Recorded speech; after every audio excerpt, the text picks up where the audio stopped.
Welcome to Positive Talk Radio. Our goal is simple: to explore evolving ideas one conversation at a time. So, stay with us as right now we present.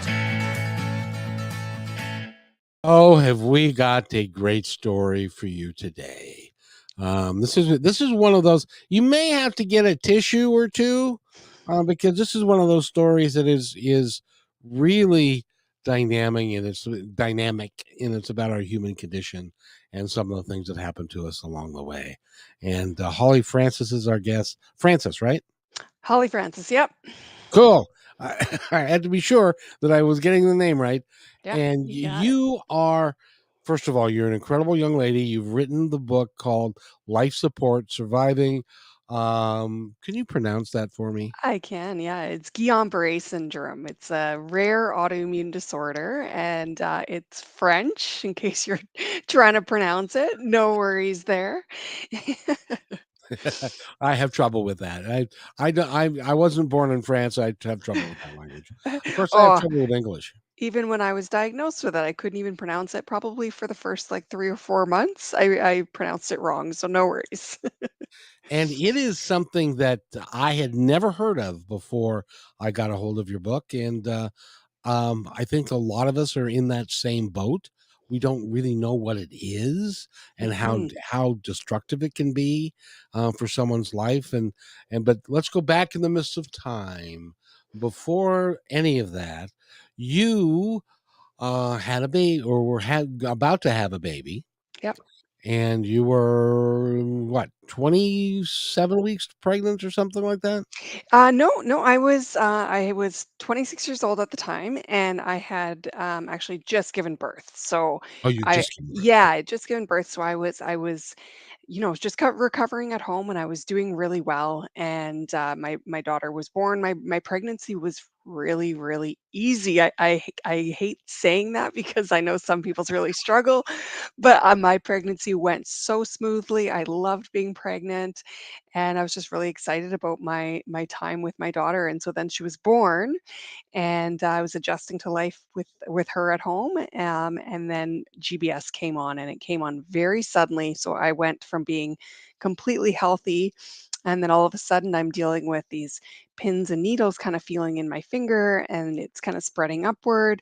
I went to to a Medi Center because I was kind of worried what was going on. I was having some pain in my neck, and they told me I had a pinched nerve, and they told me to just go home. So that's what I kind of figured it was. But the pain in my neck kind of got worse, and I was having a little bit trouble walking and getting up the stairs. But I was also, recovering from a C-section, and I was really tired adjusting to life as a new mom. And so I just kind of brushed it off and figured that I'd go to bed and wake up in the morning and feel fine. But unfortunately, it progressed very, very quickly, and I went from, just being tired and in a little bit of pain to unable to walk. And when I woke up in the middle of the night, my daughter was crying because she had to nurse, and I stood from the bed and basically collapsed because my legs gave out on me. And so that's when I knew that something was much more severe than a pinched nerve. And I went to basically the ER. Had my husband at the time drop me off. Said, "Come pick me up when I'm done here." I figured it would be a couple hours, but I did not walk out of that hospital for over 4 months. It is amazing. Now, in the research that you've done, did the pregnancy have anything to do with that, or the C-section, or any of the medical things that you were going through? It did, yeah, likely. I mean, there's no guarantee that they can prove why GBS was a trigger for me or why it came on. But GBS, so basically what it is, it's a rare autoimmune disorder. And like you, I had never heard of it.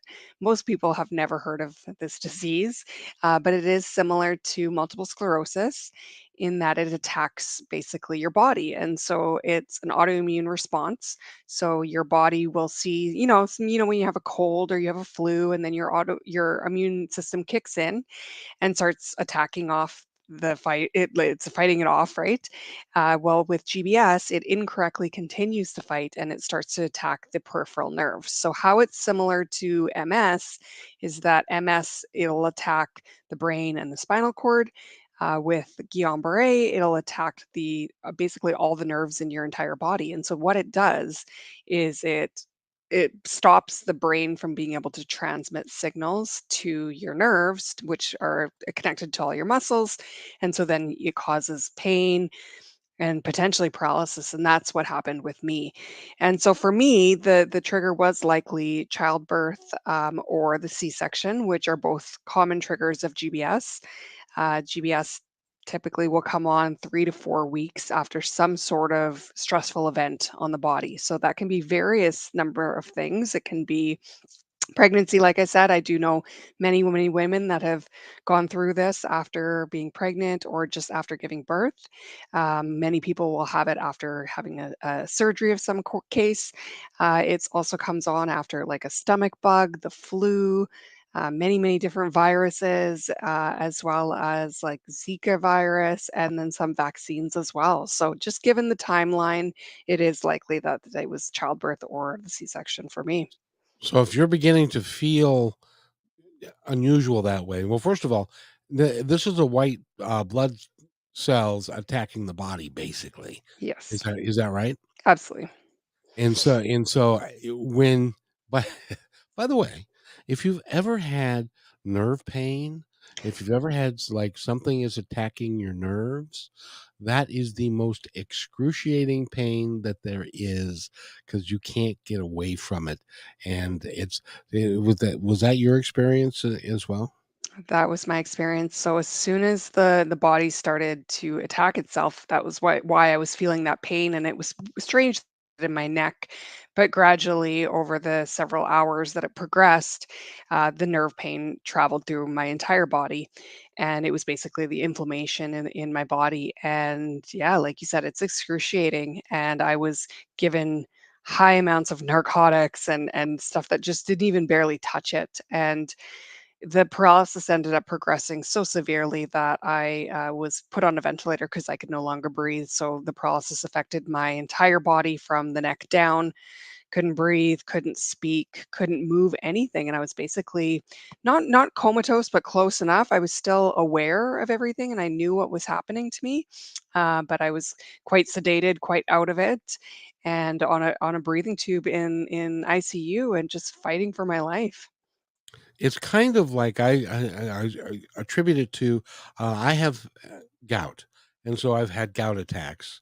If I eat something wrong, I've learned that I have to basically be a vegetarian because Mm, animal fat is what triggers it for me.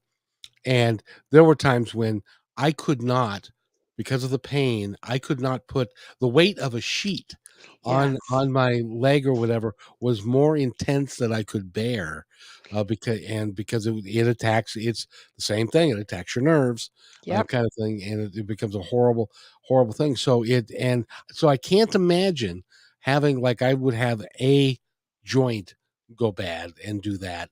I can't Yeah. imagine having that throughout your body. That must have just been It amazing. was yeah, it was horrific, and yeah, you can definitely relate, because that's exactly what I was dealing with. I couldn't even stand the sheet to be on me, and so or anybody to touch me. Anytime that somebody would even put their hands on me, it felt like they were taking like a sledgehammer to my body. Everything was just so hypersensitive, and they were giving me so many medications that just really didn't seem to touch it. And I mean, I'm in ICU and I've got a newborn and I'm hoping I'll get back to my life, but it just felt so impossible. And I just struggled for so long. Now in the as this continued to go down the road, because it started as neck pain and then it continued to move forward, were you scared at one point that it wasn't gonna stop moving forward and it was gonna cause irreparable damage and you weren't gonna be able to, do anything ever again? Absolutely. I felt like that for quite a while. So, I mean, I was in ICU and everyone was telling me you're going to get better, you're going to get through this and you can recover from GBS. So, not all cases do recover completely, but most do. So, over 70% of GBS survivors basically will start to recover, and then they will recover and get back to their lives. About 30% are left in a wheelchair or using some sort of walking aid like a cane or something like that. And it was in the back of my mind, am I going to get out of here? Am I going to get out of ICU? I had a very severe case. I was on life support. And when you're struggling to breathe and you're taking in breaths of air and constantly worried that you're not going to be able to breathe and you're going to die at any moment, it was hard to believe the doctors when they were saying, "You're going to get better. You're going to get through this." You figured they were just trying to make you feel better. To be honest, I honestly did, and even my family as well. I mean, they were holding my hand and comforting me, and my whole family was there by my side, and, a lot of the times, I just thought that they were lying to me, and I even at times tried to convince them to just let me go and said, like, "You know what? I know you guys are lying, just let me go," and I was just in so much pain, and there was just no hope for such a long time, and wondering, am I ever going to be able to move my body again? Am I ever going to be able to be a mom again, get back to my daughter, live my life, and do all these things that I had wanted to do with her? I really had no idea if that was ever going to happen.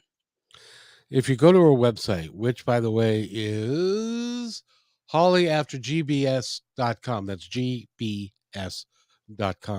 you can look at her darling child on her chest when she was in the hospital and she could not move her anything really. And that had to be a horrible struggle for you being because she was not even a couple of months old. She was not even yeah, she was not even a month old. So that's why it was so traumatic to me, because it was like I didn't even get a chance to be her mom yet. We were still adjusting to life at home. And, I hadn't even introduced her to all my friends yet because we were still, adjusting. And I hadn't even put her in her stroller yet. We live in Canada, or in Edmonton in Canada. And so it's really, really cold in the wintertime. And so we barely even left the house. And she was at my hospital bed every single day, which was amazing and a huge inspiration for me. But at the same time, it was really, really challenging because my entire family was taking care of her.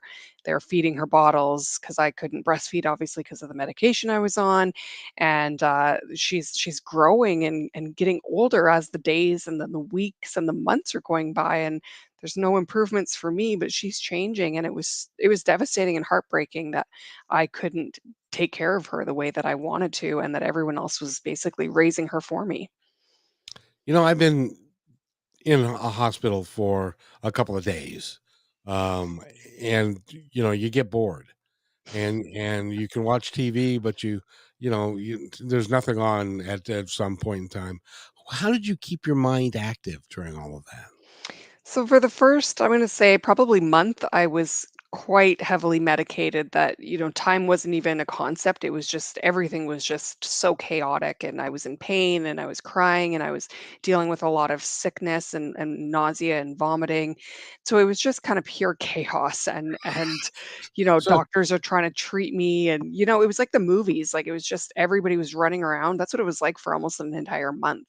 But after that, once I started to finally kind of plateau, and they got my pain under control, and I was just kind of stuck there, then yeah, that's when the boredom really kicked in.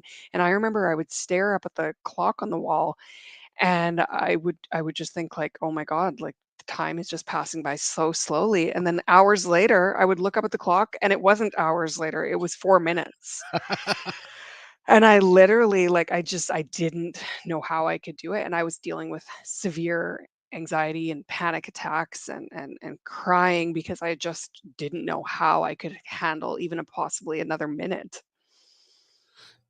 that's one of those things when you're in pain like that.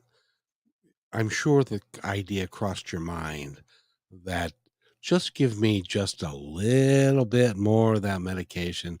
Let me drift off to sleep and never wake up again. I did, yeah, and, I just couldn't handle everything. It was the pain, the nausea and vomiting that I was dealing with, not believing that I was gonna get better and thinking that they were gonna leave me in that state. I thought that, I'm gonna be one of those people that's stuck in this vegetative state that can't move, but I'm fully aware of what's going on, but I'm just stuck in ICU forever, and so there were a few times where I asked my family and said, "Can you please just shut off the ventilator and just let me die?" Of course, my family would never do that. They were fighting for me, and with the help of the doctors as well, who were very encouraging and said, like, "No, people recover from this disease." Like I said, over 70% of people recover from this, and that's a pretty high statistic. So you got to keep fighting.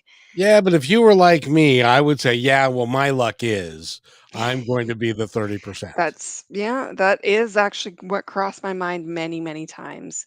And so it was hard to stay positive. Thankfully, during that time, I had my strong family members who were fighting for me because I had no strength. They kind of pulled me through that dark time, and my daughter as well. And but then gradually, I did finally start to get better, and I started to see my improvements, and I started to learn how to breathe on my own again, which was the most challenging part of my recovery, basically lasting like a few seconds at a time, and then a few minutes. And I remember thinking, I'm never going to be able to do this. But as time went on, I got better at it. And eventually I was able to breathe on my own. And so then that was a big turning point for me. It was like, okay, you know what? I can do this. I can overcome something and I can move on from this. That's one of those things you wouldn't think that breathing would be hard to figure out how to do again. But if you haven't been doing it on your own and your muscles have atrophied Yep. and so you're not used to doing it on your own, that would be really challenging. Yeah, that's exactly what happened is the diaphragm and lungs, everything just lost that strength. And so, because I was in ICU for almost 70 days total. And so throughout that, obviously, like I really lost that strength. So I had to regain it just like any muscle. So we had to practice and we had to re-strengthen everything. And so, like I said, I would go 30 seconds off and I felt like hyperventilating and I would be crying and I would beg them to put me back on the ventilator and they would. And then we'd try it again and gradually my lungs got stronger and stronger until it got easier and easier.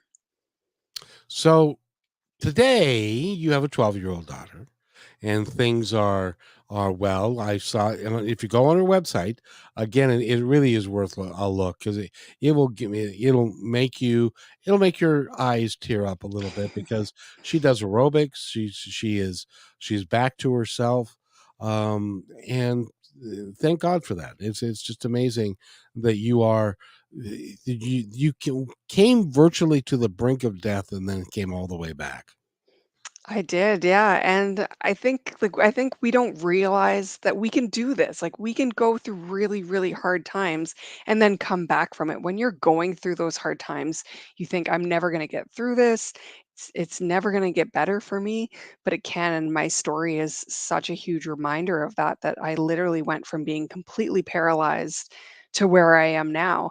Now, the journey to get from that point to where I am now it wasn't this drastic before and after, which you see on my website. It's like me in the hospital and me, in the best shape of my life. But it was all these little tiny improvements along the way. So after I got out of ICU, I mean, I had to relearn how to do everything again. My I had lost 30 pounds of muscle in the hospital. So I was like skin and bones, couldn't do anything with my body. So I had to learn how to hold cutlery and how to feed myself. I had to learn how to drink from a cup, how to brush my hair and teeth, and just basically re strengthen my body from scratch, from zero. And I had to learn how to take care of my daughter again as well, hold her in my arms, how to bottle feed her. Eventually, I was able to get out of bed. And at that point, I was moved to a rehab hospital and I learned how to strengthen my legs. And so at first I would be in my hospital bed, strengthening my legs that way, and then I learned how to stand, and then eventually how to walk and how to move forward with a walker.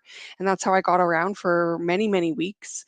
And then eventually I grew strong enough to walk with a cane and then progressed to walking on my own. And so I went home after 126 days in the hospital. My daughter was almost 6 months old by that point. So it was like this huge long stretch of all these trials and tribulations. And throughout the entire journey, there was all these fears of, am I ever going to recover? But I just promised myself that I would just keep going and keep fighting and just keep trying again tomorrow. And eventually I got to where I am now. Did while you were doing this progression, which is clearly what it was, from able to get, people don't recognize that when you've been in bed for that length of time, just getting out of bed without falling over on your face is a real big challenge. And but I'm willing to bet that every step along the way, you had nurses and people and physical therapists that when you made something new happen, that you got applause and they were very excited for you. I did. I had a wonderful support system, and I'm so grateful for that. Obviously, depends on where you are in the world, but there's people that are affected by GBS everywhere, and it affects people of all ages, all races, in every country. And so when I think about some of these countries that don't have great health care, and there's even people that have had to, recover from this at home with no health care, which is just heartbreaking to me, or people that don't necessarily, have close friends or family. They don't have that support system. I can't imagine what that would be like to go through. And so you really do have to find anybody that can kind of hold on to you and be your cheerleader and support you through it. Because, like you said, yeah, I had nurses and doctors cheering me on and encouraging me to keep moving on those days that it was really, really challenging. And so, it motivated you so much more when you've got that support system. You know, the fortunate thing in your case is that you had an angel among us, and it is remarkable that I believe um, that we're provided those when we need them at our worst, to be able to for us to understand and go through it. Tell us about the angel that came to you. And I'm not talking about the angel that with wings and stuff like that. This was an actual person. Tell It us. was, yeah. So when I was going through GBS, being first told that you've got GBS, you've got Guillain-Barre syndrome, and I'm thinking, I don't even know what that is. Like, can't even pronounce it, never heard of it. Is that a disease? Like, I just had no idea, and I didn't even realize that, people in their 20s, people of all ages can get these rare diseases. When you're in your 20s, you think you're invincible. I'd never had any health issues before, so I thought, I'm never gonna get sick. So when this was happening to me, it was just so shocking and so sudden, and they're telling me it's rare. It only affects about 1 to 2 out of every 100,000 people, give or take, which is still a substantial amount of people. But when you're going through it, it's very isolating, especially when a lot of the doctors and nurses, typically, they'll never see a case in their careers. Some may, depends on the hospital and where they are. But a lot of them were saying, I've never seen a case of this before, which is very scary when you've got somebody caring for you and they don't even know how to handle you and they don't know how to treat the condition. And so it's very, very isolating. And I felt like an alien. I felt like I was the only person in the entire world that had this disease. And my mind would go with that is 1 to 2 people out of 100,000. How did I get so lucky? Yeah, that's exactly what I went through, and I went, "Why me?" And I was so angry for so long. Why did this happen to me? And why did it happen to me literally weeks after I had given birth? And I was so angry for such a long time. And as I've mentioned before, that hope, I just didn't have it. And the doctors seen that. They seen me really, really struggling and not wanting to. I was not even wanting to see my daughter at times. They were saying, you need to bond with her. They're putting her on my chest. And there were some days where I said, no, like, get her off, because it was just so heartbreaking to me to have her there. It was just a reminder of all that I had lost. And so there were times that I couldn't even bear to look at her because it was too heartbreaking.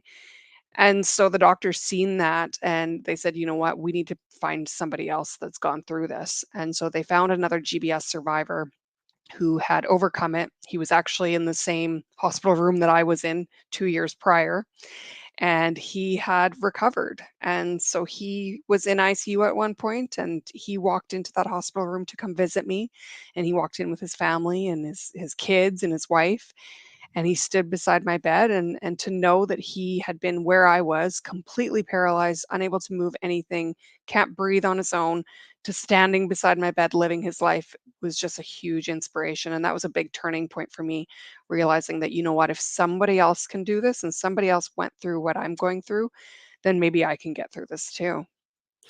That must have been a huge emotional moment for both you and any of your family that were there when this family walks in and he says, "I'm a survivor of this, and you can also be." And that must have been a huge emotional moment for everyone. It was just this spark in me that, you know what, he's done it and I can do this too. And that's a big reason why I do what I do now is share my story is to be that beacon of hope for other people. So after I recovered, I knew that I wanted to remind anybody that was going through it that, even when you feel lost and you feel like you can't get out of this, there's hope. And my story is that reminder. So I joined the GBS CIDP Foundation here in Canada, started volunteering with them, started going to visit patients in the hospital and raising money for their foundation and putting on events to bring awareness to GBS because I just wanted to bring awareness to this rare disease that really devastates a lot of people every year. And you until you're affected by it, you don't even know that it exists. Exactly. And if you look at, even if it's two people in 100,000, there are 330 million people in the United States. That means that there are lots and lots of cases. They might not Exactly. be in lots of in the same hospital, but there are lots of cases. Exactly, and that number may even be higher, because, I mean, it's just kind of an average that they've put together, but they don't have the data from years and years ago, but there's all these survivors too that have been dealing with it, and I found this huge community of people after I recovered, and I started sharing my story, and my recovery videos went viral of what I went through in the hospital, just basically that progression, and all of a sudden, I had all these people reaching out to me from all over the world saying, you know what, I had GBS 30 years ago. I'd never met a survivor before. I didn't know that other people existed, and doctors and nurses and stuff. And so it's been amazing to be able to connect with other people and to give them that hope as well through my journey. That must be really interesting when you walk into a hospital room and somebody's in the exact same position that you were in on a ventilator and stuff. That must be an emotional moment for you. It is. I still remember the first time that I went back and I was very eager to go back because I knew what their family was going through. I knew exactly what they were feeling. You feeling that hopelessness, feeling like, are we ever going to get out of this? Is my family member going to survive this? And the person laying in that bed thinking, I'm not going to get out of here. Even though they're saying I'm going to get better, I don't believe them. And so to go into a hospital room and to walk in there and to see their eyes light up when I'm saying, you know what, I went through this too. And here I am living my life as if almost as if it never happened. And you can too. It's very rewarding. It's very difficult as well. You don't realize how much smells and sounds can affect you, but when you go back into an ICU and it smells like antiseptic and you've got the beeps ringing in the background, it's like, "Okay, yeah, I remember all of this." Do you feel like maybe that you had a touch of PTSD, that you've had to also work through? Because PTSD can come in a myriad of ways, and it comes from some sort of trauma that exists. Doesn't have to be a huge thing; can be a small thing. Yours was a pretty big thing. So, do you think that you had a touch of that? Absolutely. I think everybody that would go through something like that would change them drastically. And so there are some moments, that will just take me back to those feelings and the fear that I felt. And it can be very overwhelming. And I think a lot of people experience that after going through, especially a long hospital stay. a lot of people will deal with PTSD from ICU specifically, and it's something that's not talked about a lot. It's not even really dealt with. Nobody even really asks me how I was doing when I was in ICU, and that's something that I think that they need to definitely come up with is, have those solutions for people when they get out of ICU and they get out of the hospital, is where do you go from there and how do you recover from that? Emotionally as well, not just physically. Well, and emotionally is a big part of the package. That you've got physical stuff, and you've got mental stuff, and you've got emotional stuff, and you've got spiritual stuff, and all of those things need to be healed at one point or in Hmm. time, so that you can be the person that you are really designed to be. And I just want to add one more thing, and that is this, and that is you. This happened to you when you were in Canada, and you have universal health care in Canada. I can't imagine what would have happened if you were in the United States and had no health care, and Hmm. you would have been in a hospital that was less than. They would have Yeah. tried to push you out the door as quickly as they can because the bills are racking up and you can't afford it and all that kind of stuff. I highly encourage us down here to fix our healthcare system, because exactly, you're a 27-year-old healthy woman who just had a baby, and then you were flat on your back for 6 months. Exactly, and there's another book out there that I've read called Bed Number 10, and it's about a woman that had GBS. I think it was in the 80s, and she's in the US, and she talks a lot about that in her book, about the things that they were charged for on a daily basis, like basic medical stuff that you would need in a hospital that they were getting charged for, and the amount of money that they had to pay out of pocket. And it breaks my heart that people have to deal with that on top of what they're already having to deal with. We were so fortunate that we didn't have to even think about the medical bills. I had some treatment in the first several days, something called IVIG, which is basically it's kind of like a blood transfusion. So they're basically trying to take out the damaged antibodies, and they're basically replacing them with healthy ones. And the healthy ones are from donors, and so they're from other people. And they're these like little glass jars, and they were $10,000 for each one, and I had 5 of them. Holy mackerel. Yeah, and I didn't even have to think about that because obviously it was in Canada, but in the US, there are situations where people don't have coverage. They're not covered and they have to pay for that. Well, I'm sad to say that in as an example, in your situation, as being a 27-year-old healthy female, many people do not buy health insurance, or do not have health insurance, or are underinsured, and Yeah. that's even a bigger deal, because it's expensive for um, a 27-year-old to buy insurance down here. It could be $800 $900 a month, and that's just crazy. So I am so proud of you and what you're doing, and it's such a pleasure to meet you. I've met you before, but your story every time, it just really impacts me, and I support you in everything that you're doing. And congratulations on now. You do any work down here in the States with people? You know what? I talked to a lot of people online. I have visited patients. I've actually flew to. I've gone to Phoenix and I've gone to Florida to actually visit patients in the hospital as well. I've gone to a lot of conferences. This fall, I'll be heading down to Washington. There's a massive GBS conference that they hold every year, and it's like this family reunion because I get to meet all these people that I've connected with over the years that have gone through exactly what I have and recovered, and we're there to inspire and give hope to other people. That is sensational, and I'm glad. What is it about you? I know you wanted to give back, but why? This is 12 years ago now, and you've got a 12-year-old girl, and you've got her life and stuff. What keeps you motivated? What keeps you going?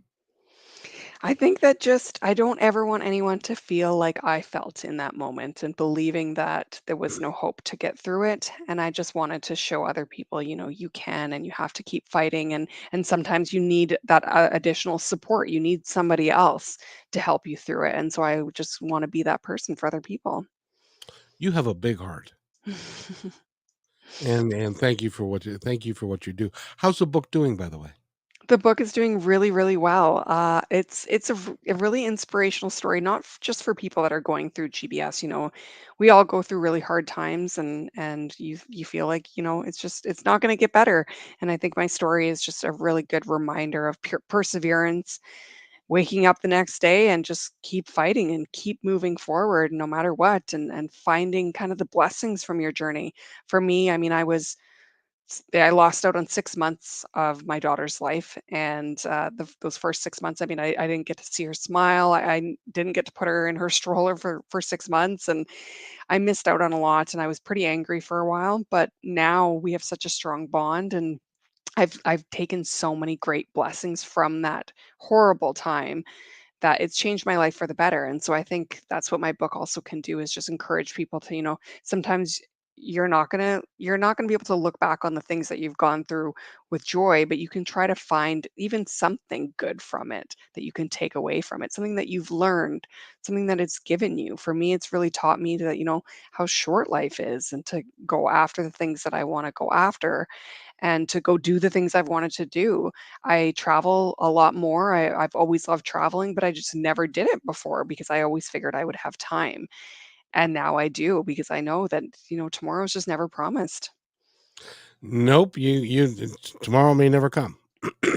It is important to live your life in that way, and you just said that I think is really important.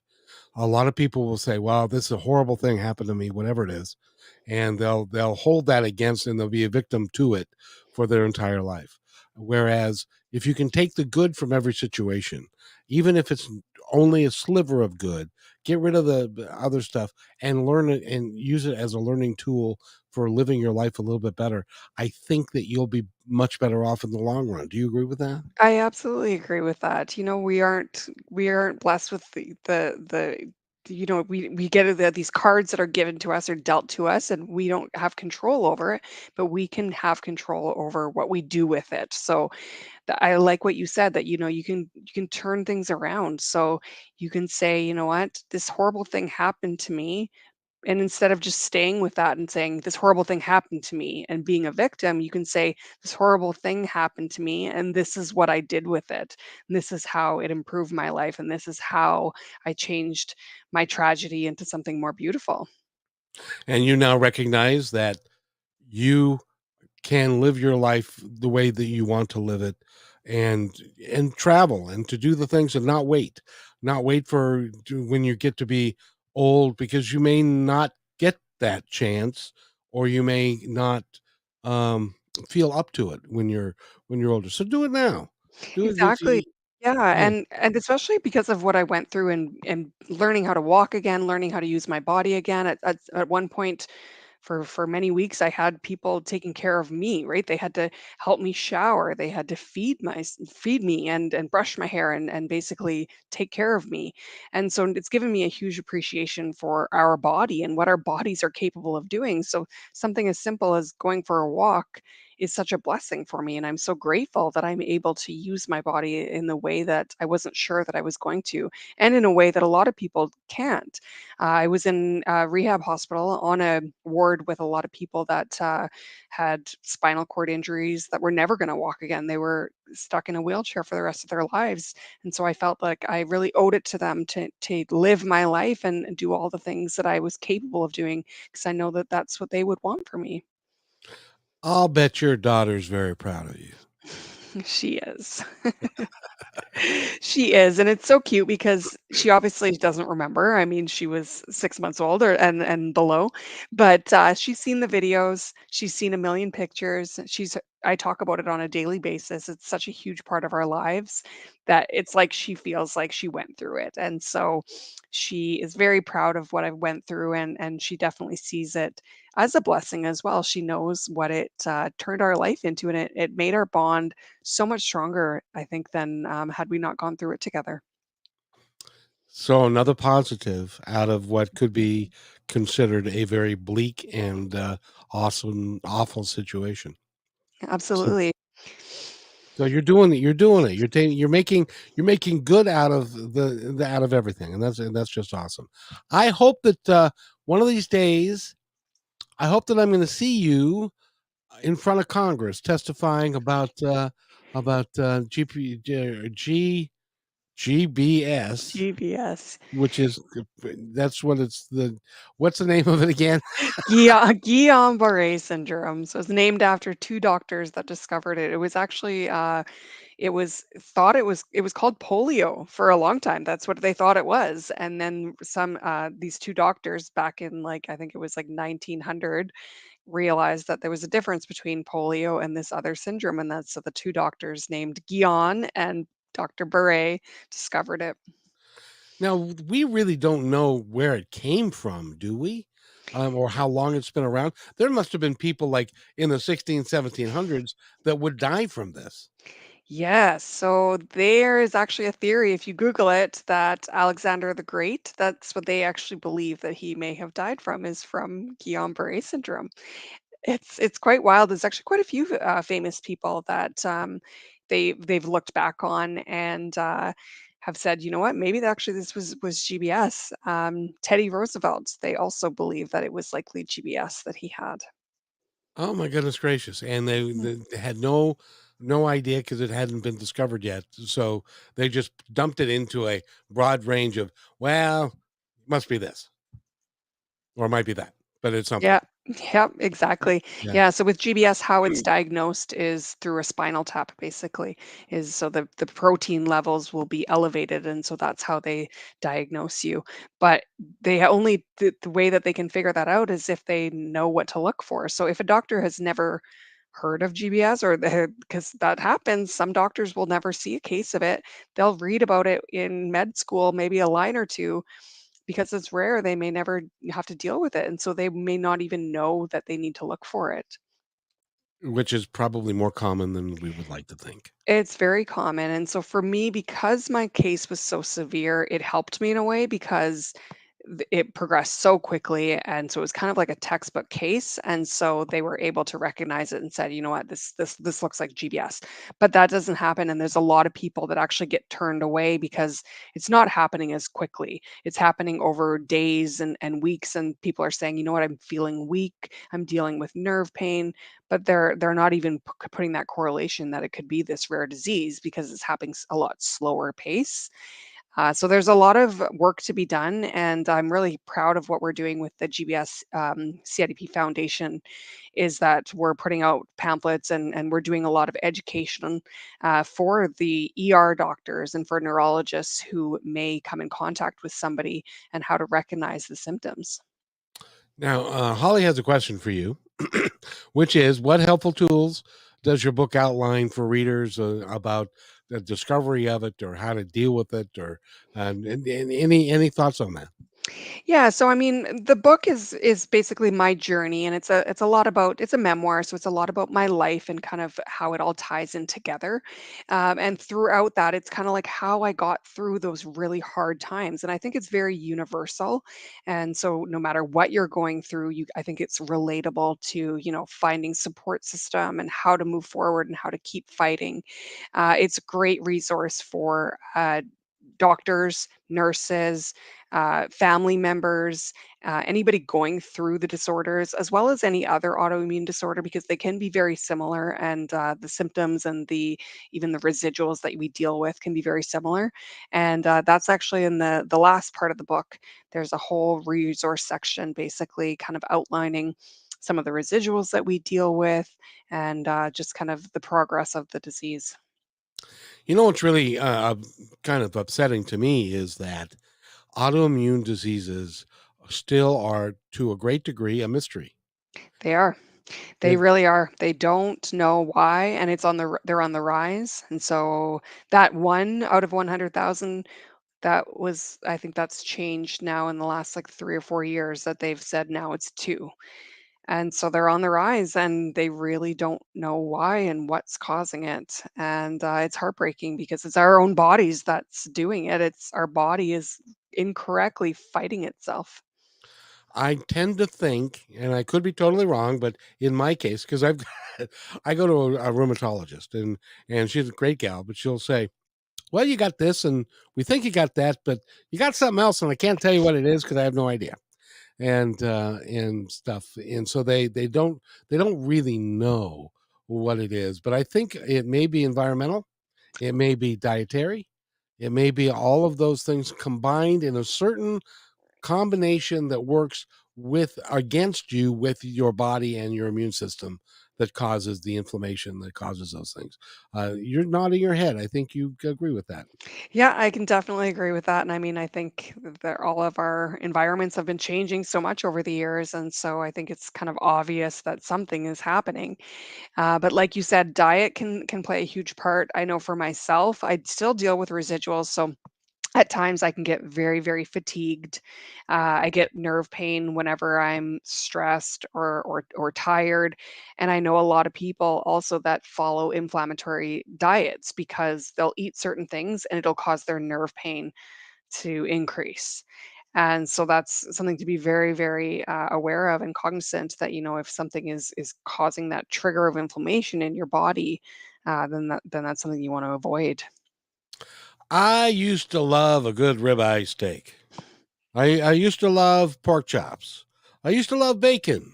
I can't have any of those things anymore because they act as a trigger. So it's important for you as an individual to kind of go down the list and figure out what is triggering you into a bout of nerve pain.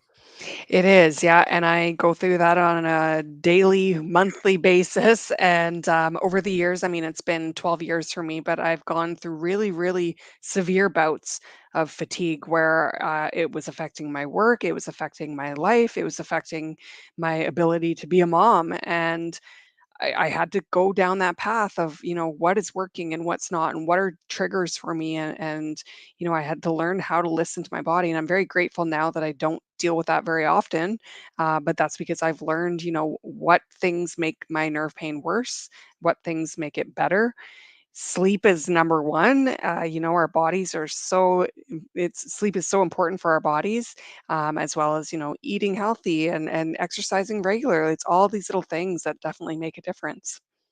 And because in the last, it kills me, Holly, that what we don't recognize is that our environment has changed so much in the last 140 years. 140 years ago, we were driving horses and buggies, and we were gasoline wasn't a big deal. Plastics hadn't been invented yet. There were a lot of different environmental toxins that we fertilizers or um insect repellent, and just a ton of things that has changed, and we can't keep up with all the numbers of things that are now affecting us in a different way than it was designed, because nobody's done the research. And I don't know if you've discovered that as well, if in your quest to find out why do these things happen, and they'll say, I don't know. We don't really know, really. Quite frankly, we don't do the research. Yeah, it is. And like even when I was going through GBS and I was dealing with all these doctors and they're saying like, well, we've never seen a case of GBS before. And they weren't even sure really how to treat me. And it was wild. It was a very humbling experience to realize, doctors don't know everything. I went to the hospital thinking, they're going to give me some medication and then I'm going to go home and I'm going to be fine because that's what doctors do. They know everything and they're going to fix you. But it's certainly not the case. There's so much about the human body that we don't know and that they're still learning. And like you said, there's just not enough research for GBS. I mean, nobody's heard of it. So we do a lot of fundraising for that exact reason because we put those funds and we do provide them to universities and stuff so they can do some research on it. But otherwise, nobody would because it doesn't affect enough people. Sadly, cancer, for example, affects many, many people around the world. And so that's where a lot of the research is going. So it is a lot harder to raise money for a disease that nobody's heard of before. But I'm really proud of the work that we've done. I live in Seattle, and the Fred Hutchinson Center, and many, there are like huge buildings in downtown Seattle that are all dedicated to cancer, because it affects a large number of people. Hmm. Because this affects 1 to 2 people per 100,000, the money isn't there. Pharmaceuticals not going to mess with it; it's too expensive. So the things are not progressing quickly enough. And I'm hopeful with this AI, artificial intelligence. I'm hoping that they can point to a problem like GBS and can come up with some solutions faster than because it makes it easier to be able to do that. I hope. Absolutely, yeah. And I mean, we are coming a long way. We've come such a far way, even in the last like 30 years or so, even compared to when I went through GBS. I mean, social media was just coming out kind of when I was going through it. And so there was so many people that, like I said, they didn't even realize that this was happening to other people in the world. So they went through these experiences by themselves. And now with social media, so many people that go through GBS, there's many, many people that go through it in a year and are going through it on a daily basis, and they're sharing their stories, and so it's bringing that awareness. And it is, people are recognizing it more, and there are more and more doctors that are saying, I think I know what this is, and I've seen this on social media, and thank you for bringing awareness to it. So we have come a long way, and there's not to say that we're not doing any research because we are, and there are new treatments and new medications that they're testing and that they're coming out with, and so let's just cross our fingers and hope that it'll just continue to get better as the years go by. I want you to go get her book, Life Support: Surviving GBS, a mother's story of hope and recovery.